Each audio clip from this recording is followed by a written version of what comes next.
So let's dig a little deeper into what authorities are calling an anti-Semitic terrorist attack in Australia. Let's go to Emma Withrow from the Fact Check team. And unfortunately, Emma, this is not an isolated incident. You've been looking into it today. Yeah. Break down the numbers of anti-Semitic attacks that have only surged in the last couple of years. Yeah, it's been awful. So since October 7th, 2023, there's been a notable escalation in anti-Semitic attacks globally, just, all across the globe, from violent assaults to vandalism and threats against synagogues and Jewish institutions.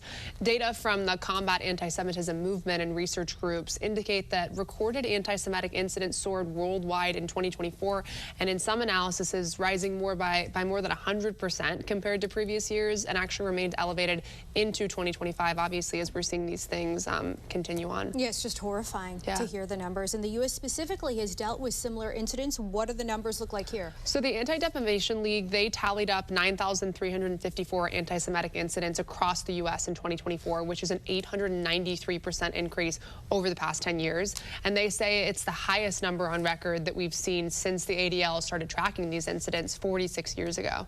From the very beginning. All right, Emma, thank you so much. A little later on, Emma will be back to break down the political climate in Australia leading up to this attack. I'm national correspondent Kayla Gaskins in Washington. A deadly mass shooting at Australia's Bondi Beach, bringing anti-Semitism concerns back into focus worldwide. The start of Hanukkah. It's supposed to be a time of celebration for Jewish communities around the world. But tragedy darkened this 8-day festival of lights when 2 gunmen opened fire at a Hanukkah celebration in Australia's Bondi Beach, killing at least 15. An act of anti-Semitism, an act of terrorism on our shores. Israeli Prime Minister Benjamin Netanyahu says Australia's decision in September to recognize Palestine as a state rewarded not only the terrorism of the October 7th attacks, but also anti-Semitic sentiment cheered by some of the protesters, including this crowd in Sydney, which some heard as "gas the Jews," but others insisted they said, "Where's the Jews?" Jewish leaders say both possible versions of the chant outside the Sydney Opera House are highly problematic. Your government did nothing to stop the spread of anti-Semitism in Australia.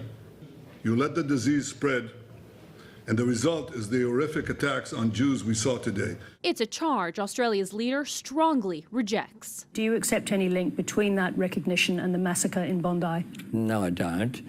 And overwhelmingly, most of the world recognises a two-state solution as being the way forward. The Bondi Beach attack is the latest and deadliest in a string of anti-Semitic attacks worldwide. In the UK, a terrorist attacked a synagogue on Yom Kippur. In the U.S., 2 Israeli embassy staffers were shot and killed in Washington, D.C. this past May. In June, a man threw Molotov cocktails at a group of Jewish demonstrators in Boulder, Colorado. And during Passover, the governor's mansion in Pennsylvania was set on fire. Governor Josh Shapiro is Jewish. The latest hate crime report from the FBI released in August shows anti-Jewish hate crimes in the U.S. are at the highest level since the FBI began tracking that data back in 1990. In Washington, I'm Kayla Gaskins.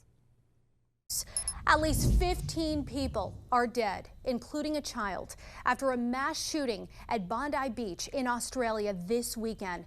Police say roughly 1,000 people were gathering for an event celebrating the Jewish holiday of Hanukkah when the attack took place. More than 24 people, including 2 police officers, have been hospitalized. Police shot the 2 suspects, a father-son duo, we've learned. The Prime Minister says the 50-year-old father died at the scene and his 24-year-old son is in a coma in the hospital as of today.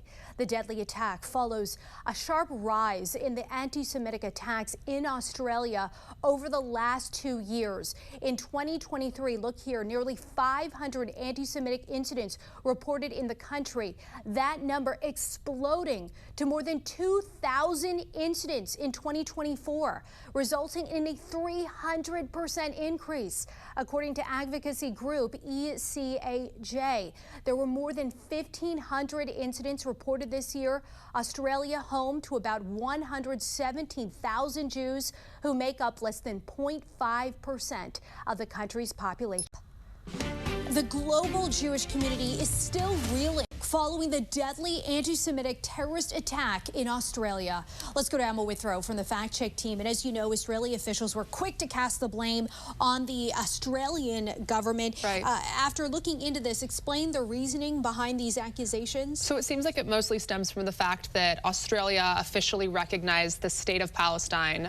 So in a statement in September, they said, quote, Australia recognizes the legitimate and long-held aspirations of the people of Palestine to a state of their own.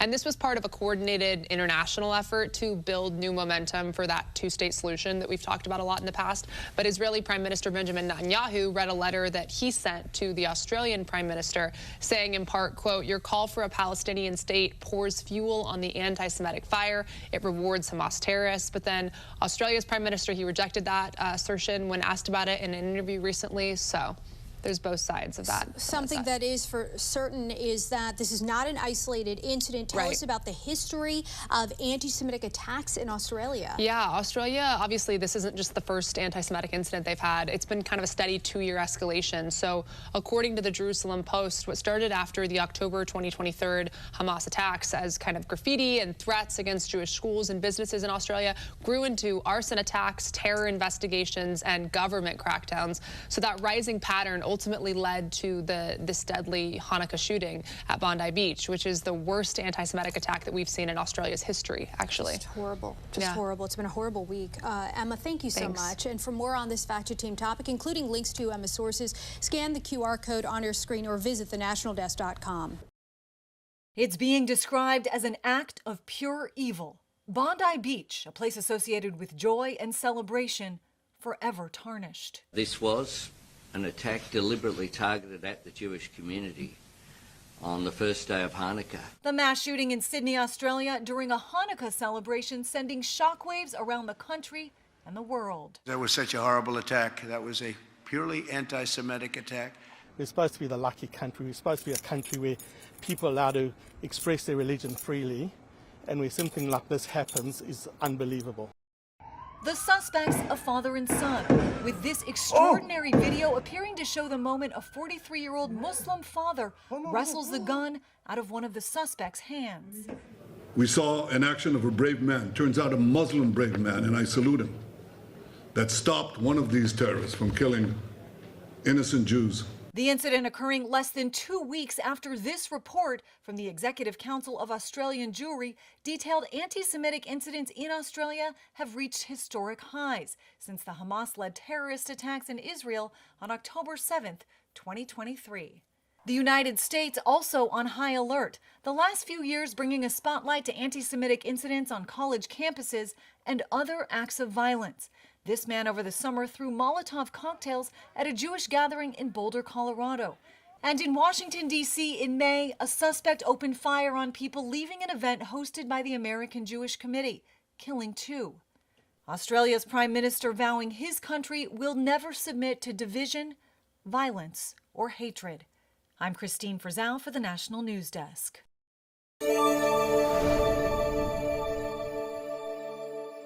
I'm Christine Frizzell in Washington. Tonight, the FBI remains on high alert after disrupting an alleged terror plot set to take place on New Year's Eve.